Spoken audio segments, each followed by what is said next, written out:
and welcome into First Take. Thank you so much for being with us. Larry Fitzgerald will be with us later on. Lots to get into with him. Here with Skip Bayless. I'm Molly Karam. Stephen A. joins us from New York City. Hi, guys.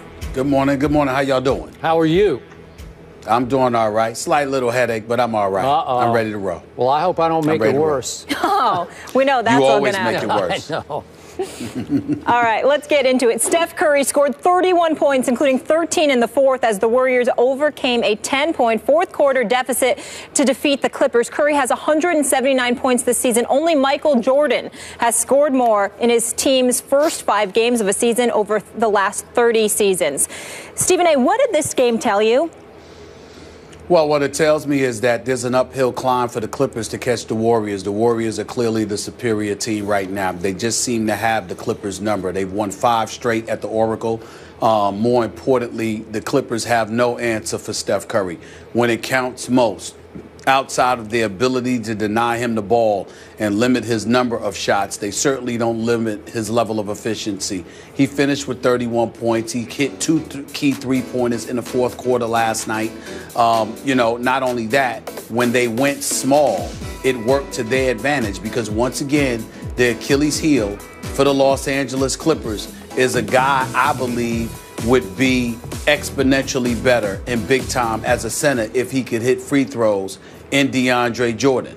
But because he can't hit free throws, you can't capitalize on whatever prowess he has offensively and defensively when he's on the court. If they go small, it neutralizes them. A couple of three-point shots, Skip, that Steph Curry hit was over DeAndre Jordan. It was DeAndre Jordan really not putting his hands up because he's in foreign territory, being near the three-point line, trying to defend when he's a 7-foot center. So that really, really inhibits his ability to be as effective as he's put out there to be. When Golden State goes small, what you have is a situation where you've got Draymond Green playing center, you've got Harrison Barnes at your power forward, you've got Andre Iguodala with Klay Thompson and Steph Curry out on the floor with one another. They're far more efficient offensively because the ball moves more, it moves faster, and they get more open shots, evidenced by Harrison Barnes going on a 10-point spurt in the fourth quarter to help bring the the Golden State Warriors back from a 10-point deficit.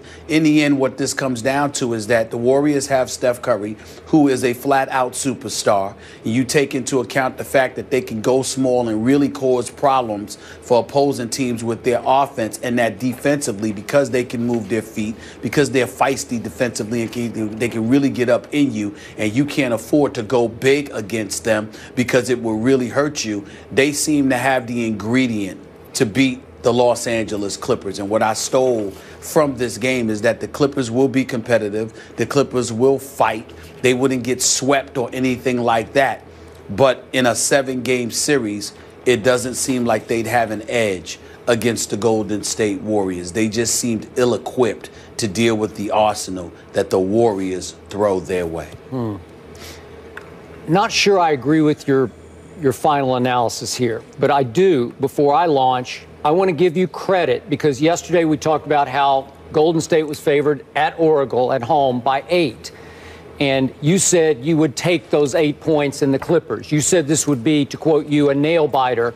You were absolutely right about this. I thought it could be a quasi-blowout, maybe 15 or even 20 points, because that's what Golden State has been doing to everybody else so far on their schedule. Here's when I thought I was dead right, Stephen A. Smith. You realize with 7:56 to go in the first half, midway through the second quarter, the score was 46-29 home team. Think about that. 46-29, Golden State up when Steph Curry hit another impossible, how did he do that, off-balance 3. My guy from Vanderbilt, Festus Ezeli, actually got fouled on the screen on that play. So he's going to get a free throw on top of Steph's 3. They had to go to the review on that, and they decided that it was almost like simultaneous launch and foul. And Oracle went, as we all know it can, bananas. And it felt like, once again, not that they had won the championship, but it was a big celebratory moment for that arena and that home team. And I think they were feeling themselves. I think they got maybe a little too full of themselves. And I'm here to tell you, from that moment all the way into the fourth quarter, till the 5:32 mark of the fourth quarter, do you realize the Clippers that you said would make it close outscored Golden State 68-41?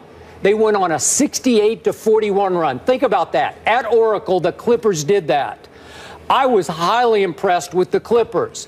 It gave me pause to think maybe the Clippers can compete down the line with a Golden State that just looked like an unbeatable juggernaut first 2-3 games.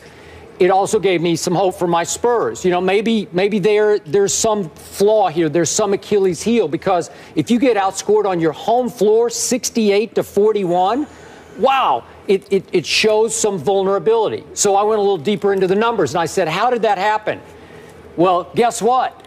In that stretch, our man Steph went 1 for 9 in that 68-41 stretch.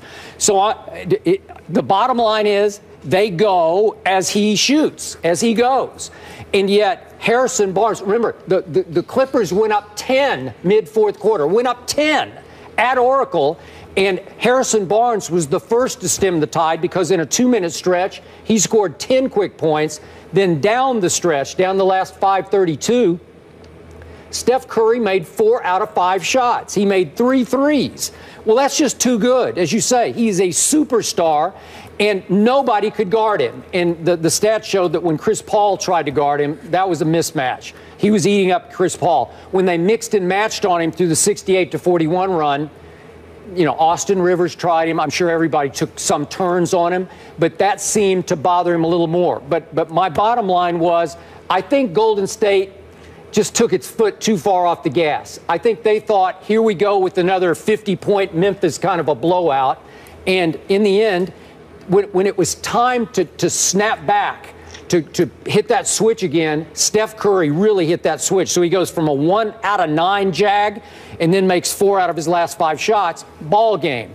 But you were right. The Clippers made it close. And I came away very impressed with the Clippers' fortitude, their guts, their character, their hang-in ability.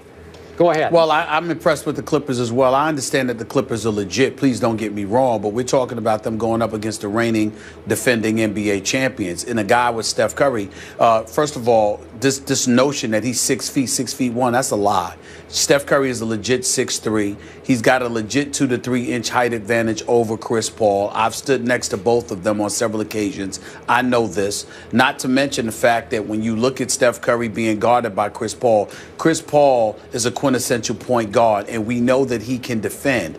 But Steph Curry, because of his marksmanship, is the kind of guy you've got to have a taller body on him, somebody that's capable of getting in his face and trying to impede his vision towards the basket. That's not Chris Paul. Chris Paul can't do anything with that. It's just that simple. Chris Paul, on another note, had his numbers for this game. I think he had 24 points, but in the end, he only had 4 points in the second half. And you got to do better against Golden State. You need more from Chris Paul offensively. But again, going back to Golden State, certainly the Clippers have a lot of heart, and you know they're not going to give up, and they have the talent to make any game interesting against anybody. But if you're the Golden State Warriors and you're beating them when Ezeli is in the lineup, and then you take him out of the lineup and you go small and you continue to find a way to beat them, I'm not looking at a 68-41 run that the Clippers went on. I'm looking at when the game was on the line, when it counted most, when you had a 10-point lead in the fourth quarter, somehow, some way, here come the Warriors, and there was little to nothing that you were able to do about it. These are the same Clippers that were blowing out the Houston Rockets in Game 6 of the Western Conference semifinals in Los Angeles at the Staples Center last year. 19 points up with a little bit of time left in the third quarter. And the Houston Rockets, led by Josh Smith, along with Harden. I can't even say Harden because he was on the bench a vast majority of that time. But there were some no-names along with Josh Smith to the Houston Rockets at the time. They went on a 49-9 run. And so when you look at the Los Angeles Clippers, yeah, they can make a run, but they can also give up stuff, and they give it up at the most inopportune of times. So the conclusion that we need to draw from this is that the Clippers are a damn good basketball team. They're in one of the elite teams in the NBA, but they are second-tier status to the Golden State Warriors, because the Golden State Warriors are not just champions, they're playing like champions. And the Clippers are playing like a team nipping and tucking at their heels, but can't quite grab a hold of them as of yet. It's just that simple. History on Golden State's side. The Warriors are the 5th team in NBA history to start consecutive seasons 5-0. 3 of those teams went on to win back-to-back NBA titles in those seasons. Now to